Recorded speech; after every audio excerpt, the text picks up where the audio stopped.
Iya. Ya alhamdulillah. Jadi gimana kalau Ustaz Asep gimana aman sudah? Insyaallah ya. Sebelum lanjut kita buka dulu aja ya. Kita Oh? sapa dulu nih. Ya, kita dulu. Bismillahirrahmanirrahim. Assalamualaikum warahmatullahi wabarakatuh. Waalaikumsalam warahmatullahi wabarakatuh. Sahabat beriman dimanapun berada, kita jumpa lagi di Ustadz Danu Official Channel. Di video kali ini saya sudah bersama guru kita Pak Ustadz Danu. Assalamualaikum Pak Ustadz. Waalaikumsalam warahmatullahi wabarakatuh. Dan juga ada guru kita yang lain Pak Ustadz Asep Nur Hidayat. Assalamualaikum Pak Ustadz. Waalaikumsalam warahmatullahi wabarakatuh. Dan juga Bunda Sari. Bunda Sari ini selalu mendampingi Pak Ustadz Asep. Selalu. Ya, selalu ya. Password Guys, hilang. mudah-mudahan kita semua dalam keadaan sehat walafiat dan Amin. dirahmati Allah Subhanahu wa taala. Nah, guys, kali ini Bunda Sari akan bercerita kepada kita semua apa yang sudah dirasakan dari beberapa waktu yang lalu ya. Di dalam konten kita yang lalu juga kita sudah share melalui video Ustadz Danu Official Channel tentang sesuatu yang ada di dalam tubuh Bunda Sari dan Ustadz Asep. Nah, kali ini kita akan dengarkan lagi apa yang terjadi setelah itu. Monggo Pak Ustadz, dilanjut tadi ceritanya gimana itu Pak Ustadz? Ya, kalau saya setelah pertemuan itu memang saya berusaha untuk terus menahan apapun yang menimbulkan reaksi emosi. Betul. Jadi ketika ada sesuatu yang membuat emosi, baik itu dari karyawan, baik itu dari istri, dari anak, bahkan dari tetangga, saya berupaya untuk sadar bahwa saya harus mampu menjaga emosi ini. Insyaallah. Ya, saya lebih banyak istighfar, saya lebih banyak meminta pertolongan Allah kan gitu kan. Nah, sehingga sampai hari ini setelah didoain yang lalu itu memang tidak ada reaksi lagi, memang tidak ada. Dan mudah-mudahan kalaupun memang ada ya udah keluar aja gitu. Itu berarti dajjalnya temenan. Jadi udah gak ada pakai. Insyaallah lah, insyaallah. Ya, jadi seperti itu. Alhamdulillah. Jadi memang sekarang itu ada banyak pertanyaan di hati saya, di pikiran saya itu. Apakah Dajjal itu ada di setiap orang Islam? Kalau memang iya, kenapa? Kemudian apakah di orang yang bukan Islam, apakah mereka juga ada? Atau gimana kan gitu kan? Kemudian yang kedua, kenapa sih Dajjal ini motifnya apa gitu? Kalau memang benci kepada orang Islam itu kenapa motifnya? Karena kan sejarah itu kan yang memusuhi kita itu kan sebetulnya setan kan. Nah, setan itu dengan Dajjal itu apakah kakak beradik atau gimana gitu kan? Karena ya di beberapa riwayat ya memang musuh manusia itu adalah setan gitu. Nah, tapi Dajjal sekarang tuh muncul kayaknya memusuhi kita juga yang beriman gitu. Apakah Dajjal ini juga bagian daripada setan atau moyangnya setan? Nah gitu. Jadi memang kalau kita lihat dari sisi Quran ya Ustaz, setan itu memang tugasnya ngipasin, membujuk, tapi dia tidak melakukan. Jadi kita harus memahami dulu tugas setan itu membujuk, menggoda istilahnya, tapi tidak melakukan. Jadi momennya kita digoda untuk melakukan sesuatu, untuk melakukan sesuatu. Setelah hati kita, otak kita itu terganggu oleh setan, kita kan berpikir sendiri, setannya itu pergi sebenarnya. Nah, setan pergi ini, nah inilah yang tergoda. Kita yang tergoda ini, tergoda melakukan sesuatu hal yang tidak baik. Masuklah Dajjal. Dajjal dalam bentuk hampir mirip seperti masuknya jin ke tubuh manusia. Gitu, sehingga Dajjal itu pun sebenarnya bisa interaksi dengan manusia. Tinggal manusianya siapa. Kalau manusia biasa kayaknya susah Dajjal untuk berinteraksi. Bukan susah Dajjalnya berinteraksi, Dajjalnya itu menganggap manusianya itu di bawahnya. Jadi istilahnya Dajjal itu akan keluar kalau dia berhadapan dengan orang yang memang menurut dia ini levelnya untuk saya harus bertempur atau saya harus mengintimidasi orang tersebut seperti itu. Kalau misalnya orang itu muslim ya, orangnya biasa, artinya bukan orang yang katakanlah levelnya mungkin ya ustadz atau kiai, tapi dia mau niat berhijrah untuk menjadi baik, ya dia berupaya untuk dekat dengan Allah, mengikuti perintah Allah dan Rasulnya. Nah itu apakah bisa juga itu Dajjal itu muncul di situ? Sebenarnya kan kalau bisa kita amati itu kan Dajjal itu masuk karena seseorang melakukan pelanggaran terhadap ayat-ayat Quran. Jadi kalau seseorang itu sudah umpamanya ada ibu-ibu banyak umpamanya nggak suka sama salah satu ayat, fankihu ma taqalakum minan nisa Masna wa sulasa. Loh itu Dajjal masuk pasti. Okay. Paham ya? Baik. Jadi kalau saya mengajaknya bukan untuk tidak suka dengan ayat itu, jangan. Ayat itu harus kita terima. Tapi kalau suami saya itu mau nikah lagi, ya bilanglah dengan suami, jangan ayatnya yang tidak suka.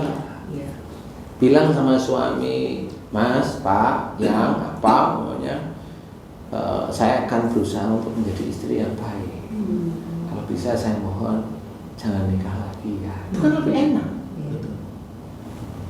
Daripada memusuhi ayat Al-Quran. Daripada menolak ayat, bukan memusuhi, menolak aja sudah. Nah, disitulah kata-kata dalam Quran yang lain adalah berpaling dari Allah, tidak mau menerima itu. Makanya salah satunya yang berpaling itu dijelaskan dalam ayat Quran yang lain, atiullaha wa rasul fa in tawallau. Nah ini fa in tawallau, jika engkau berpaling, fa innallaha la yuhibbul kafirin, maka Allah tidak menyukai orang-orang yang kafir. Jadi sudah dijelaskan sebenarnya runutannya itu. Nah, siapapun orangnya, siapapun ustadznya, mau ustadz yang pinter kek, mau ustadz yang dia anggap tidak pinter kek, kalau ustadz itu melantunkan ayat Quran, jangan mengejek ustadznya sehingga akhirnya menolak ayat Quran. Kan seperti itu, rata-rata kan orang muslim seperti itu.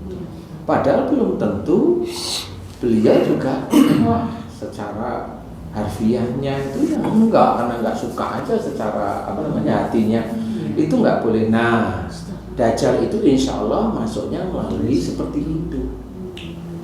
Kalaupun umpamanya Dajjal yang masuk seperti itu tidak sama seperti Bunda Sari, iya memang bisa tidak sama.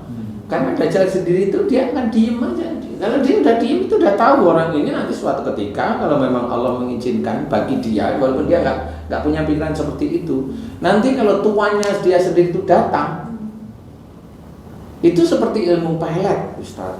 Jadi orang itu pasti kepelet dengan yang punya ilmu pelet, pasti gitu. Jadi siapapun orangnya kalau memang sudah ada Dajjal, selesai dia. Nah, yang kita takutkan adalah kafirlah dia, kafir beneran gitu. Nah, itu memang tugasnya Dajjal.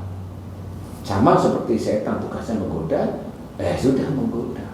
Nah, bagi orang-orang yang lain ya ada orang-orang yang bukan muslim, ya ada tugasnya apa? Menguji orang muslim yang lain. Pada waktu diuji gimana? Bisa nggak dia orang muslim tersebut itu menerjemahkan ayat-ayat Quran sehingga dia tidak terpancing ke ranah pertempuran yang dibikin oleh orang tersebut? Kan harus seperti itu. Kalau dia terpancing masuk, ya Dajjal masuk lagi ke orang itu. Kan begitu-begitu aja Ustaz cara kerja mereka. Iya kan? Nah sekarang gini Ustaz, kalau orang yang biasa, orang awam untuk mendeteksi apakah Dajjal itu ada di dalam dirinya, kemudian dia bereaksi atau tidak, itu ciri-cirinya apa? Apakah hatinya selalu menolak kebenaran, nggak mau ibadah, atau gimana tuh sih? Kalau dia sudah menolak kebenaran, siapapun orangnya masuk pasti Dajjal. Berarti itu masuk deteksinya ya. Oke. Itu mendeteksi itu. Jadi gimana caranya kita itu, kenapa tauhid agama kita, tauhid itu harus ditegakkan? Salah satunya itu. Karena seorang Islam dia kan bisa aja hanya iman kepada Allah, iman, tapi dia nggak sholat. Yang ada sholat tapi melanggar dan yang lain-lain. Kan banyak nih posisi-posisi seperti itu. Banyak nggak bisa menjalankan, bagaimana tidak ujub, bagaimana tidak riak, bagaimana tidak sombong, itu sulit. Bagaimana merasa tidak benar, itu sulit. Bagaimana harus hormat kepada orang lain, itu sulit. Bagaimana menjaga kehormatan saudara sendiri, itu sulit juga. Bagaimana menjaga kehormatan suami atau istri, itu sulit juga sama. Dan di situ itu ayat-ayat Quran kan hilir mudik ada di sekitar sebenarnya. Tinggal kita mau patuh atau enggak, hanya gitu aja. Nah, di titik-titik itulah sebenarnya mereka masuk. Dan mereka masuk, mereka belum tentu bisa dilihat dia ada Dajjal atau enggak secara reaksinya.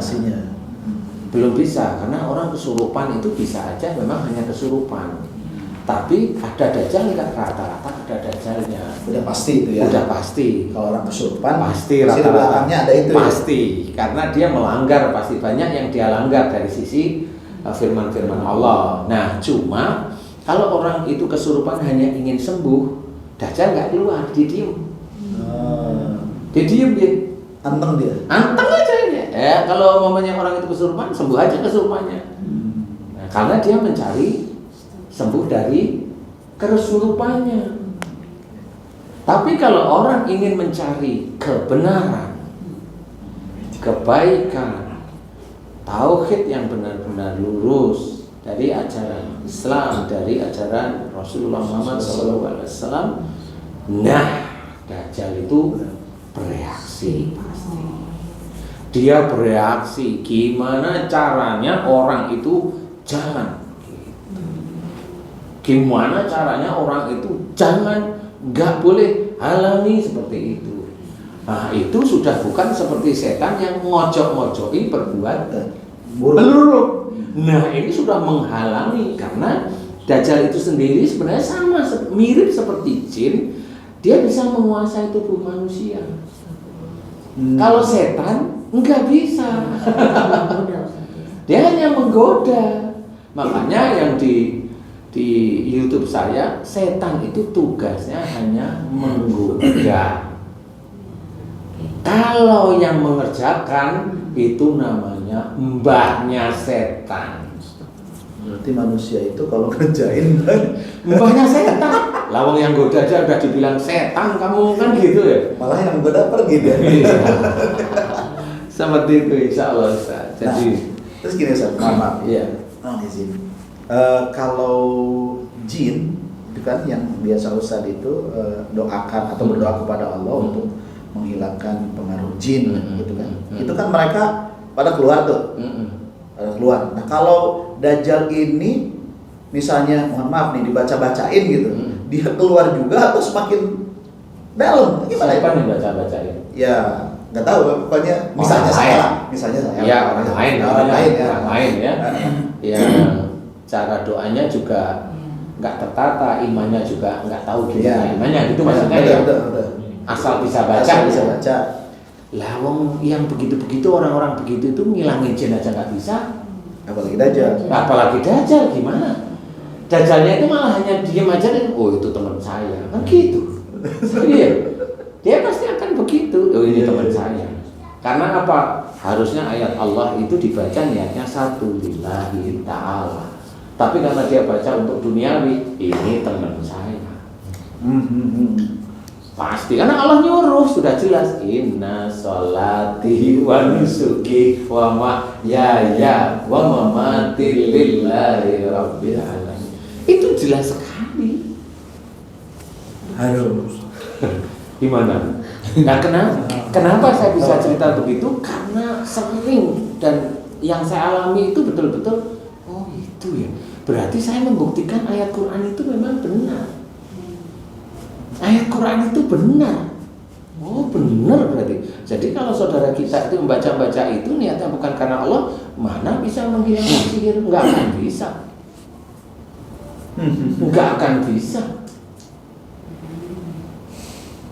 Jadi selama siapapun membaca dari Al-Quran, kalau niatnya bukan karena Allah Ta'ala, itu tidak akan pernah menghilangkan jin, apalagi dajjal. Iya, insya Allah. Karena banyak dibaca-bacain yang kesurupan malah ikut baca. Betul. Iya. Lah itu Malah lebih pintar.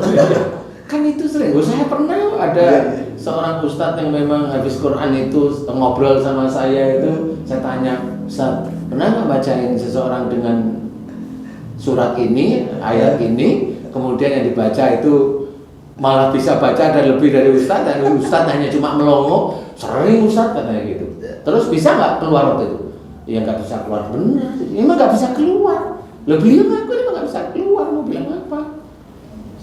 Nah, terus gini Ustaz, kalau misalnya saya sama istri saya, ini kan terutama istri saya nih, sering reaksi, ya. Apakah ini karena saking banyaknya atau memang Allah berikan jalan supaya Mr. DJ itu Iya, sebenarnya gimana tuh? iya, sebenarnya kalau kita runut dari sejak akhir balik, kalau ada perilaku kita yang keluar dari syariat kan gitu ya, itu betul-betul kan kita disuruh taubat oleh Allah Ta'ala. Nah, repotnya kita orang Islam, tobatnya itu hanya cuma pada saat sholat. Tobatnya, istighfarnya itu cuma pada saat sholat. Dan istighfar itu kadang-kadang tidak tertuju kepada perbuatan salah dan dosa itu sendiri. Yang penting baca aja. Yang penting baca. 3 kali sudah memenuhi syarat cukup. Harusnya kan istighfar itu apa yang saya lakukan seharian. Saya marah sama istri, saya marah pada suami, astagfirullahaladzim. Saya marah dengan saudara saya, astagfirullahaladzim. Kan begitu. Dan itu setiap saat kan begitu. Besoknya begitu, benar-benar diingat-ingat, benar-benar diingat-ingat. Nah, itulah istighfar yang benar maksudnya. Kalau anak nakal dipegang telinganya, astagfirullahaladzim. Waduh, dari gayanya aja udah. Ustaz mah mancing saya mulu. Ya kalau itu mau marah, Ustaz. Ya. Nah, kalau sudah kita itu tahu sejak akil balik, kemudian kita itu tahu perilaku kita, umpamanya ini Bunda yang datang berikutnya setelah YouTube kita kemarin muncul. Ya, ini masih muncul. Sebenarnya kalau saya berpikir nggak usah takut. Di sini Allah itu memunculkan siapa yang bisa menyelesaikan dajjal. Allah itu sudah mendekatkan. Dan keinginan Bunda Sari itu menjadi seorang wanita, seorang istri, seorang ibu yang solehah itu sudah mulai dijalankan. Di situ itu dajjal itu bencinya setengah mati sudah. Makanya muncul terus. Makanya dia muncul. Karena kalau orang yang lain kenapa nggak muncul di orang lain? Karena orang itu anteng, kalau dia sudah sholat, anteng, nggak ada dosa, saya sudah. Ustaz, munculnya itu yang kemarin atau yang baru lagi? Gini Ustaz, nih saya kasih contoh nih. Teman-teman apa namanya? Teman-teman netizen. Ya. Itu ada namanya apa Ustaz? Burasa. Ada di atas, ada di tengah, ada di bawah. Ya. Yang di atas pasti naruhnya paling Terakhir. Betul ya? Ya. Bunda yang kemarin keluar itu pasti dajjal yang masuknya paling Terakhir. Terakhir. Karena kalau Ustadz mau ambil buras yang di bawah, Bongkar berarti Harus ngambil yang atas. Itu secara analogi saya kasih tahu caranya. Nah, itu dia. Paham? Bukan hanya satu dong ya. Ya, saya nggak tahu juga saya. Oh, ini analogi normal. Berarti yang kemarin itu udah pergi. Ini Boleh ditanyain, boleh. Ditanyain yang sekarang dengan yang kemarin kemana? Bisa Bunda ditanyain. Itu dajjal itu masuk berkecamuk. Coba ditanyain Bunda. Bunda, silahkan Bunda.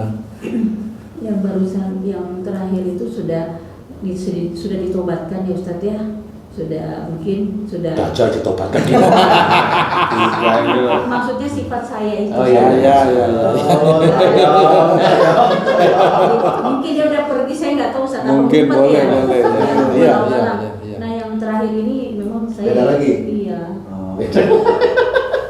Itu banyak ya. Iya. Jadi memang seperti itu kalau kita mau berpikir secara rinci. Saya terangkan seperti itu. Jin masuk ke tubuh manusia itu bukan 1, bukan 2, bukan 10. Seperti itu. Jin pertama taruh seperti kacang ini. Kacang ini seperti lebih ini. ngeri kalau seperti kacang. Mau ngambil nggak mungkin bawah, nggak mungkin.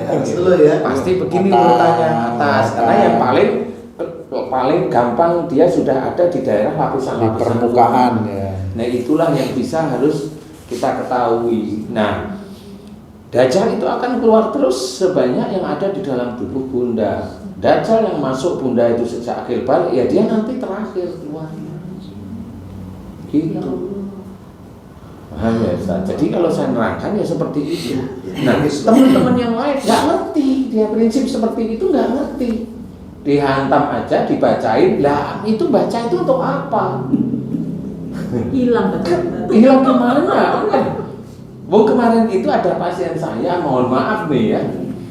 Jadi beliau itu punya istri, beliau itu pengacara nih, lumayan nih, pengacara lumayan kondang nih ya, punya istri. Itu lebih dari 10 tahun kena sihir. Paham? Itu dibaca-bacain sama saudara kita, ngerti saudara kita ya, Muslim berarti. Itu beliau ngomong, lo yang baca-bacain saya itu sampai tidur di rumah saya berhari-hari. Untuk musir itu. Untuk musir yang itu. Nah saya tanya, hilang nggak Bu? Enggak katanya. Enggak. Nah di situ apa? Memang kenyataannya seperti itu, kan harus berpikir. Saya mau menyelesaikan, ini buras, ini kacang, kan gitu. Cara buka kacang sama buka buras aja beda. Kan harus mikir dulu. Bukan ngambil buras, makan aja, makan kacang, makan itu tidak seperti itu. Gitu loh. Sama sebenarnya seperti itu. Nah, Dajjal, jin, sihir, sifat, jin sifat itu mirip seperti Dajjal. Jin sifat manusia tidak baik itu ada di tubuh manusia. Itu kalau seseorang diizinkan oleh Allah Ta'ala melihat jin sifat manusia, disitulah titik dosa-dosa dia besok di akhirat. Karena jin itu akan menggambarkan dosa-dosanya dia di dunia. Seperti itu. Dajjal pun sama. Gitu. Enggak apa-apa. Ada yang ngomong nggak Bunda? Ngomongnya apa coba Bunda tanya. Jangan dengerin itu. Kan benci banget kan sama saya. Yang mana? Yang ini apa yang mana? Yang ini lah. Yang ini kan lagi mau lihat tehnya. Apa dia bilang? Seloteh. Coba ditanyain Bunda, kamu yang baru di dalam tubuhku, yang kemarin kemana nih? Minggu kemarin kemana nih? Coba tanyain Bunda. Ngumpet kemana? Ada deh. Tahu. Ngumpet di mana? Hancur aja bilang ngumpet. Kalau Dajjal nggak mau ngaku, dia merasa dirinya hebat. Iya memang hancur temanmu. Sekarang mau dihancurin nggak? Jangan. Aduh. Mau dihancurin nggak? Iya. Hah? Ya nggak mau lah. Iya nggak mau. Pergi kalau gitu keluar. Nggak mau juga. Nggak mau juga. Dia bisa hancur. Udah sini lihat, kamu Dajjal apa jin? Kamu Dajjal apa jin? Hah? Dajjal. Yang cuma mata, ada tangan, ada kaki itu. Hah?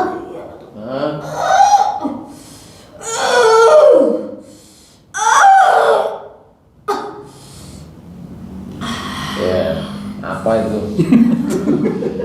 Oh ya, tangannya kecil maksudnya. Iya. Orang-orang. Ya sudah. Sudah dengerin saya ya. Ini saya membantu sekilas saja doa.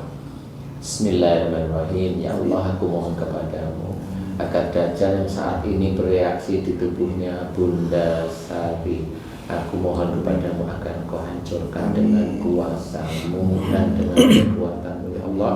Amin ya rabbal alamin. Subhanallah walhamdulillah wala ilaha illallah wallahu akbar wala haula wala quwata illa billahil aliyyil azim.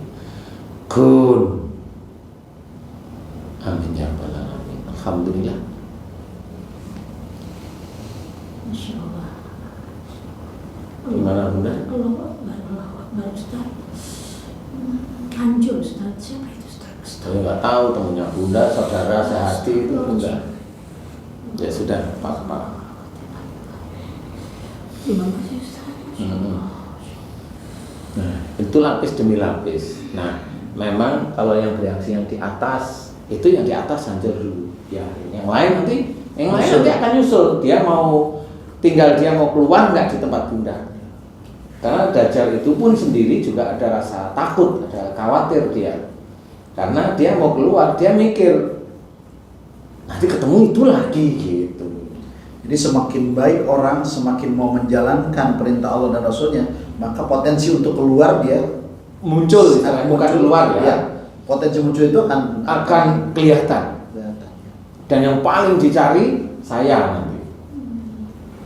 Itu saya pasti, saya sudah hafal. Terus kalau pemirsa para netizen juga dengan mendengar seperti ini bisa saja biasanya. Bisa sebenarnya loh, ini kan kita ngobrolin santai. Ya. Ustadz yang alhamdulillah diizinkan oleh Allah Ta'ala dakwah ada. Berarti tidak menutup kemungkinan semua penonton atau netizen saudara-saudara kita ada. Salah satu jalan adalah berbuat baiklah benar, kuatkan tauhid. Itu nomor satu dulu. Kuatkan benar-benar karena Allah. Ya. Lembutkan hati, jangan kaku, jangan keras, jangan berbicara kasar, jangan ngejek orang, jangan fitnah orang. Hormati suami, hormati istri, hormati paling besar adalah orang tua kamu. Seperti itu jalankan.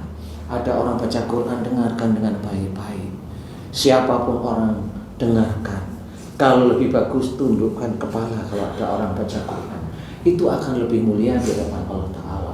Jangan mengejek saudara kita yang kurang, jangan mengejek saudara kita yang lemah. Jangan, kerjakan itu betul-betul. Semua itu kalau kita kerjakan, itulah sunnah Rasul. Itu sunnah Rasul sebenarnya. Yang sebenarnya ada dalam Quran, ada dalam sunnah. Kalau dia mengaku dia itu melakukan sunnah Rasul tapi mengejek saudaranya, bukan dia. Dia hanya bergaya sunnah. Isinya Dajjal. Ya, isinya dia pasti Dajjal. Kenapa Dajjalnya tidak muncul? Karena dia sombong dan itu menyatu dengan Dajjal. Nggak akan muncul kecuali nanti pada saat akhir zaman, hari akhir, apa namanya itu? Akhir zaman. Baru yang bukan yang kiamat, akhir zaman nanti betul-betul sebelum turun ada Dajjal atau Tuhan itu, baru nanti dia ngerti. Dia mau lewat sebelah mana. Dia merasa hebat, silahkan. Dia ujub riak tentang kehebatan dia, tentang apa, tentang agamanya, silahkan. Dan Allah nggak peduli dengan yang begitu. Nah, disinilah yang harus kita ketahui. Ayo, kenapa kalau saya cerita, kenapa Ustaz itu difitnah nggak jawab? Enggak. Kenapa? Yang fitnah itu kan saudara saya. Nah, terus kenapa nggak jawab? Enggak, karena saya nggak mau salah di hadapan Allah Ta'ala. Biarkan Allah nanti yang menjawab. Seperti itu. Kenapa? Ya kita lihat aja. Menyelesaikan masalah aja belum tentu bisa, apalagi kalau orang-orang fitnah itu kan begitu. Dia punya dalil, saya punya dalil, tanyain aja yang mana Sulaiman. Doa ada doa. Kalau kita itu anak kita itu mau masuk tentara, doa kita apa coba? Ya Allah, aku mohon kepadamu agar engkau izinkan anak saya masuk akademi militer. Kan begitu. Kan doanya seperti itu. Kalau saya berdoa, ya Allah saya pengen jadi Panglima TNI, nggak mungkin ya. Oh, abri aja. Itu sudah nggak mungkin. Gitu, ya. Sesuatu yang di luar jalur ini kan manusiawi ya. Tapi kalau jadi jadikan aku seorang yang soleh ya Allah. Nah itu harus ada belajar dan lain sebagainya ya. Insya Allah seperti itu Ustaz. Jadi kalau memang kita mau belajar beneran ya jangan cuma hanya sholat, hanya baca Quran, hanya puasa, bukan. Islam itu penuh banyak muamalah itu banyak yang kita lalaikan, itu banyak sekali. Nah, jangan merasa kita itu hebat kalau sudah baru hijrah atau baru ini. Enggak, biasa aja. Nah, inilah yang nantinya setan atau dajjal itu menumpuk di tubuh manusia. Dan inilah yang menjadi tanda istilahnya bagi seseorang itu, chipnya itu sudah ada. Berapa banyak lapisan yang ada di tubuh manusia, disitulah dia melakukan dosa. Sekarang umpamanya tubuh kita itu sebenarnya alat untuk alat untuk sujud pada Allah Ta'ala. Mata kita melihat, di dalam Quran ceritakan untuk melihat kebesaran Allah, betul ya? Ya. Telinga kita mendengar kalam-kalam ilahi. Hati kita untuk mengimankan semuanya tentang ketauhidan Allah, betul ya? Nah, kalau jantung, kalau mulut, kalau hidung, kalau otak kanan, otak kiri, telinga kanan, telinga kiri, tangan, sendi. Ini kan bagian dari sujudnya kita kepada Allah Ta'ala. Sendi ini sebenarnya untuk menjadikan keluasan di dalam menata sesuatu yang rinci. Jadi nggak bisa kita ambil gelas itu begini boleh ya, tapi itu kan nggak luas seperti itu. Ini yang rinci, detail. Kalau di sini salah berarti dia ada dosa. Dan disitulah sebenarnya tubuh manusia itu penuh dengan malaikat menjaga setiap organ-organ tubuh manusia. Dan disitulah nanti munculnya macam-macam hal, yaitu umpamanya dengan sakit. Allah sudah menceritakan, wala nutikannahum minal adabil adna dunnal adabil akbar. Dan Allah akan memberikan siksa kecil di dunia sebelum siksa besar di akhirat. Itu kan sudah jelas, siksa kecil di dunia ya sakit, siksa besar di akhirat tubuh yang disiksa di neraka. Berarti orang yang sakit di dunia itu berhubungan langsung nanti di neraka. Nah, tugas kita menjelaskan bagaimana orang itu umpamanya kalau bisa jangan sakit. Kalau saya nomor satu adalah kerjakan akhlak Rasulullah. Karena dari akhlak itu jelas, mata melihat sesuatu nggak cocok, nggak langsung marah, dinasehati. Telinga mau mendengarkan nasihat yang baik. Kalau mendengarkan sesuatu jadinya fitnah, kiri nih, dia marah, ini tidak beres. Tapi kalau dia serahkan pada Allah Ta'ala, aman telinga kiri kan begitu. Dia melihat sesuatu nggak baik, kemudian mulutnya ngomong jelek, itu juga bertanggung jawab. Tenggorokannya untuk nada bicara. Kalau dia nada bicaranya keras, menghujat orang dan sebagainya, tenggorokan itu dia akan bertanggung jawab besok di akhirat. Semuanya. Otaknya dia kalau ngomong, dia itu selalu menjelek-jelekan orang, otaknya itu tetap nomor satu. Tetap itu satu. Nah, inilah cara Allah. Akhlak Rasul itu di titik itu. Makanya kalau saya memberikan nasihat kepada orang kan dari sisi akhlak pasti. Karena saya tahu pasti akhlaknya tidak baik. Karena memang mereka tidak tahu dan jarang diajarkan. Oh, kita tahu jeneng namanya perilaku Rasul itu kan contoh yang baik. Iya kan? Nah, disinilah Dajjal atau jin itu masuk dari perbuatan-perbuatan manusianya itu sendiri, dan jin itu nanti dipergunakan oleh Allah Ta'ala untuk sebagai pengingat, sehingga dimunculkanlah sakit oleh Allah Ta'ala. Mau sakit fisik atau tidak fisik, itu urusannya sama Allah Ta'ala. Mau kanker, mau psikis, mau skizofrenia, mau stroke, mau asma, mau ini, itu kelihatan fisik, tetap itu hanya Allah. Dan di situ ada makhluk. Dan makhluk itulah yang sebenarnya terbaca, makanya saya bisa cerita. Sering begini, sering seperti itu. Kalau orang itu memang tidak percaya, monggo, tidak apa-apa. Sakit di mata berarti penglihatan dia, pandangannya dia. Sakitnya tiba-tiba apa? Glukoma, berarti dia itu melihat sesuatu maunya marah tapi dia marah terus. Kan nggak boleh. Rasulullah juga nggak seperti itu. Dulu Rasulullah dengan orang-orang kafir Quraisy juga nggak marah begitu. Kan hanya memberikan kajian, memberikan nasihat terus menerus. Kenapa kita marah? Apalagi yang kita marah, kita saudara-saudara kita sendiri loh. Oh, malah saudara kita marahin gitu. Disinilah kalau kita marah dengan saudara itu sudah kita salah di hadapan Allah Ta'ala. Bahwa seorang kalau sudah mengucap syahadat itu adalah saudara seiman. Kalau sudah saudara seiman ya harus kita rangkul. Kalaupun itu salah, nasihati yang baik. Kalau dia nggak salah, jangan cari-cari kesalahan. Kan begitu ya. Nah inilah Dajjal, jin Dajjal ini akan masuk terus-menerus dari mulai akhir balik hingga saat ini. Nah disinilah semakin orang itu melakukan perbuatan baik, mencontoh perbuatan Rasul, disitulah nanti Dajjal itu tidak betah. Dia tidak betah.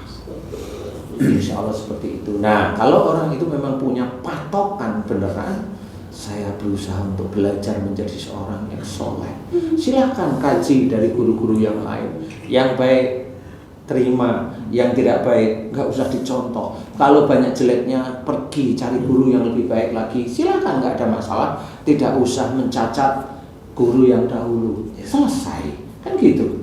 Karena dia seorang muslim, walaupun dia itu muslim tapi banyak salah, nggak usah dicacat, sudah.